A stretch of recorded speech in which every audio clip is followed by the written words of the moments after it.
our agency happens to be the one that is meant to be saving this many house helps from being treated badly. Domestic staff in Nigeria, to a lot of people, in their minds, are second to slaves.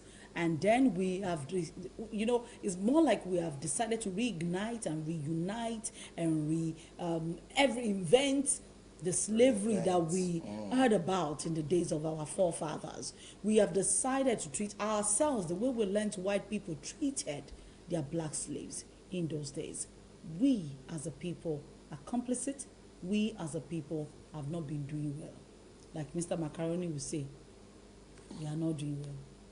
We have not been doing well. In the treatment of ourselves in Nigeria, we have been found guilty. And today, on our conversations, that's where we are going. Good morning, guys, again. Welcome. Thank you very much. You see why I said Mimi? I keep talking to Mimi. Is the one in trouble today. She's the one on the hot spot. So next week is going to be you. But Mimi is one person in the whole system. But she has a beautiful heart. That's exactly why she must we're have talking done her about own it. quota in her corner. Mimi cannot cover far in Katsina. Mimi cannot cover Delta State. She can't see all those places. No, we're not even talking about Mimi as a person. We're talking about the National Human Rights Commission and how much they've been doing. She as a person, she has a good heart. How effective, however, they've been, like every other agency of government, is what we'll let's leave about matter for Matthias. But who is a house help? A house help is a domestic worker that performs functions like sweeping, cleaning, washing utensils, cooking, taking care of the children. Basically being your hand, your mouth, your nose, your eye, your... At the end of this talk, I'm going to give maybe 5 or 6 ways to treat your house help. So we that are women, we can tell you how better to treat your house help. Okay. No, he doesn't have confidence in women again. No, I do. Because of how women treat house helps. No, it's not just women who treat them. Some men sexually harass them and treat them badly too. And that's why we need to lend the voice. You see, according to the International Domestic Staff Federation, they came up with a list of violence that have been perpetrated against this house helps or domestic staffs, ranging from physical abuse to intimidation, threats, bullying, sexual assault, harassment. You see, being provided poor quality food. The other time we were talking about somebody who made the house help to eat yam from the dustbin, and the yam had been there for 3 days. Because they threw the yam away. Some people privacy. Don't give their... No, some people don't give their house help food. They give their house help leftover. Everything their children have eaten, then whatever is left, they put it together and they eat it. That's supposed to be dog food. It's supposed to be dog food. So to them, their dogs are even more important than them. So at the end of the day, if their children peradventure don't eat the meat, they take the meat away from it, and then they give the food to the house help. Very true. Some house help don't have plates. It's a taboo in some houses for the house help to use plates. I mean, a young woman was saying to me one day that her mother said to her that, why is your maid sleeping on the bed? That get her a mat, let her sleep on the floor. That your maid slept on the bed, you want me to come and sleep on it. I can't sleep on the same bed your maid. Because she lives in a 2-bedroom apartment. Herself and her husband use one. The maid uses the other one. Now, because the mother was around, the maid and the mother were supposed to share the room. The woman said, your maid has been sleeping on that bed, I will not sleep on it. That's sad. So from that day, the maid started sleeping on the mat, and the woman started sleeping on the bed. And the woman taught her that lesson. This is a young woman who was just starting. I can imagine how her mother treats her own housemates back home. If you want to know how house helps are treated, let's just come up with a law that every family portrait should involve the house help. You will now see the true definition of how these people are treated. When it comes to clothing, they are given the rejected leftover clothes. No. If you buy new clothes, for those who really do this, if you buy new clothes, we're talking about how Nigerians treat domestic staff. Had conversations. If you really want to talk about this, you need to find out exactly how they buy clothes. So, for example, Mimi buys a clothes for me. I'm the child. Buys clothes for me. I say, Mommy, I don't want. It's not fine. mommy keeps these clothes for my younger sister to wear. My younger sister tells her, mommy, I don't want. There is a house help that is of my size that can wear it. No, she will go and give it to her daughter, her friend's daughter. Rather, the ones that, mommy, my trouser is torn, give it to BC. BC would. Let BC wear use it. needle. Not even. BC will use needle. She won't even take it to a tailor or Obioma to sew it. She will use needle. Or they will use a pin. You know, sometimes you see those houses, they use and they look so tattered. Let me bring up 3 tattered. cases, and I want Mimi to respond to them, and maybe our main host would also look at them. A 14-year-old girl, which is one of my case study, called Faith, was forced by her mistress, by her boss, to sit on a burning electric stove just because she bedwetted. I'm aware of that case. You're aware of the case? It's so sad. What happened there? It happened in Abuja. Is it the one that happened in Abuja? Yes. Okay, so when that matter came up, I got in touch with the law and the doctor. You know, they took the girl to the hospital and they were trying to hide. They didn't want the doctor to reveal the information to someone. So luckily for me, the doctor was an Idoma boy. So I spoke to him and he gave me exclusive information, everything that happened. NAPTIP came to pick the woman up. Hey. She made her sit on electric stove because she bedwetted. Happened Burnt somewhere her in privates. Yeah. She burnt the girl's. In fact, the doctor sent pictures to me. These particular pictures were not even out on the internet. He said, when I saw those pictures, I told one of my bosses in the office. So they sent some people and they picked her up. You know, people always think human rights, yes, human rights. We also have NAPTIP. Another agency of government. You know, this house helps. They classify them under trafficked persons. Yes. They classify them under traffic. Especially when they are underage. When they are underage. So when they bring those matters to us, we try to inform NAPTIP that there's a child. We first of all, we ask, are they related? If they are related and we know there's a relationship there, we try to come in. But if they are not related, we call NAPTIP or we direct them to go to NAPTIP. NAPTIP has a shelter for these children. Girls. We don't have a shelter. Like if we rescue a child now, you give them to NAPTIP. We'll give them to NAPTIP. Okay. NAPTIP will keep them in the shelter and then prosecute the person and even arrest the parents back home. Then after some time, they will package the child, send them back home or to the liaison office. Like those ones, like I don't know whether you saw the news, like 1 month ago, of about 20 children or 10 children that were brought into Lagos from Makurdi, from Benue State. You saw it. Yes, I heard They about picked them somewhere. They were somewhere. One particular lady, one Mrs. Awange, she got them, reported the whole matter, and they handed them over to the state government. So that most of these trafficked children, their cases are to be reported to NAPTIP because they are trafficked. When we get those matters, we report to NAPTIP. Like during the lockdown, 2 girls came. They were just wondering about. They didn't want to go back home. And the Good Samaritan called Human Rights Commission that they saw 2 children. They are crying. They don't want to go back home because of their madam. And when they called the hotline, I was with NAPTIP because they are trafficked. When we get those matters, we report to NAPTIP. Like during the lockdown, 2 girls came. They were just wondering about. They didn't want to go back home. And the Good Samaritan called Human Rights Commission that they saw 2 children. They are crying. They don't want to go back home because of their madam. And when they called the hotline, I was with the hotline then. Oh, you guys rotate the hotline. Yeah. Okay. I advised him to call NAPTIP because they are trafficked children.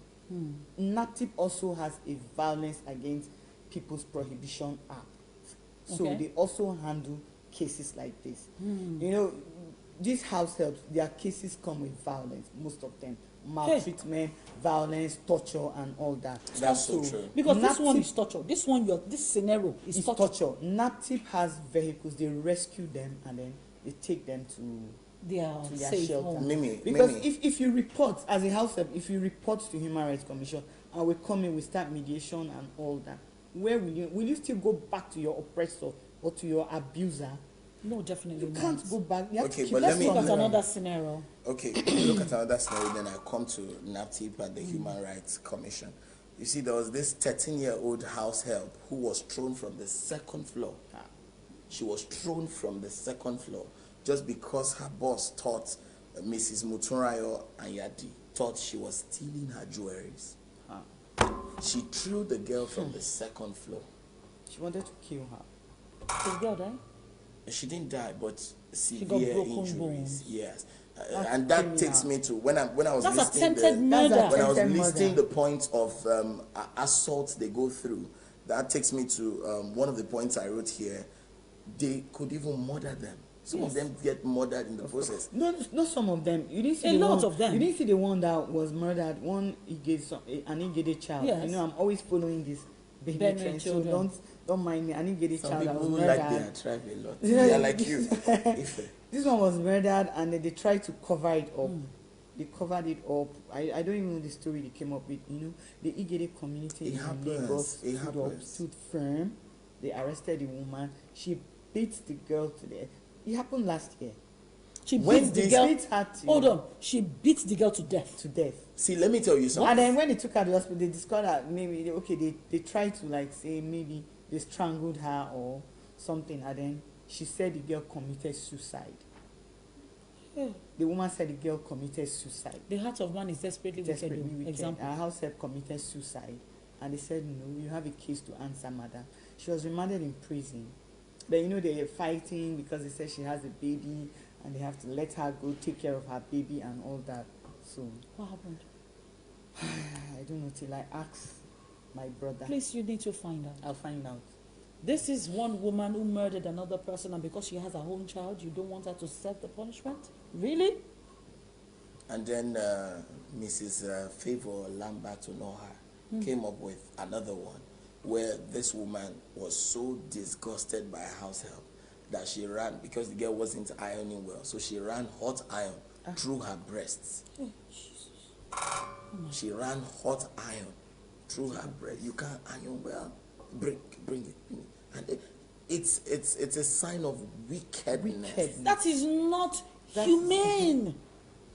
But And then unfortunately, it happens. You, It you, happens. you saw the other one that the woman carried the house up and threw her on the floor. You remember that one? They arrested the woman. It Hey. happened somewhere. I Came don't in know whether Lagos? she was angry. Not in Lagos. I think it happened somewhere in Enugu or somewhere. But the house help was actually from Plateau Mimi. State. So they reported to the Commissioner of Police. The story went viral. Went viral last Maybe year. the truth is house helps are suffering in They are Nigeria. suffering. They are Very suffering few in people Nigeria. So talk why about do we this. keep encouraging this idea? I mean, some people profiteer of getting you house help. They go to their villages, bring girls, And then there boys are agents to who does come all and They are this. agents. they have They- agents, they and make these money agents out do of not it. even save you. The agents go back home. They go back, like in Benin, they have agents who go bring these children. They deceive their parents. They tell them, we're taking her, we're going to put her in a school. She will go to school, good school, we'll train her. If it's not school, they'll tell them, I have a big shop. I want them to come and to be my sales girl and all that. So they hand them over to their new bosses. And Okay, that's listen where to the this, Minnie. maltreatment starts. While police officers, NAPTIP, and human rights activists are working to curb trafficking and abuse of girls, Nigerian law regarding the minimum age of employment are inconsistent. According to a 2015 U.S. Labor Department report, the Child Rights Act prohibits those under the age of 18. From being employed. Now listen to the twist, which I'm calling your attention to. Yet the Labor Act sets the minimum age at 12, says the same report, which detailed the world's worst child labor. That's where the confusion is. You see where the confusion is from? But really, you have underage children as well working in the United States and the United Kingdom in malls. They do this. They work in malls. They work as child carers. They work as They deliver pizza and all they that. deliver pizza. They do that. So this is and you know we like copycats. Our laws have copied from them. It's just unfortunate. Tomlinson, you know why I'm happy about This one this? is too- We talked about the typical features of a Nigerian parent, and then this came up. You see, it's a trace. So if you took that harshness and that toughness from your parents as a circle, you get what I'm saying, and then you bring it into your generation, and you have a house help, and you want to treat the house help the way you saw your parents treating their house help, I just told you it's a going to typical be a example. big problem. It's not just good. People do not even know that it is criminal to treat another human being like an animal. Then you see the girl in the midst of the children, low self-esteem, sometimes they mental wear, disorder, you see them with oversized clothes. Told me, Sometimes they wear oversized Mimi, clothes. I almost cried clothes. when I saw a video on Instablog of a family, beautiful family. They went out to eat in a popular restaurant. I don't want to disclose the name, a popular Lagos restaurant. And then they told the house girl to go and sit. Did you see that? I saw it. She sat on the side, doing nothing. And you know when the video went viral, the woman came out to say, oh, she wanted to sit there, that they treat her. They now start bringing up family pictures. I don't know whether they took instant family pictures. So let's run through this. How to treat your house helps. I'll just run through, just very fast. Treat them the same way you treat your children. No segregation. Educate them and enhance their lives, either vocationally or academically. Let your conscience be intact when you're dealing with them. Treat them with love, because if you maltreat them today, they could disregard you tomorrow. And in the process of using them or misusing them, try as much as possible not to abuse them. Abuse is one big crime that a lot of parents, a lot of partners, a lot of women, men also, met out to their domestic staff. Drivers who are slapped from behind because they took the wrong direction, and all of this all accumulates into a mental state of mind that is very wrong. We need to create a society that will be favorable to every single one of us. We are equal in the eyes of God. Thank you so much, Mimi and Dr. Precious Owaz, for being here with us this morning. We'll see you again on Monday morning on the Bumper Breakfast. Have a beautiful day. Bye-bye.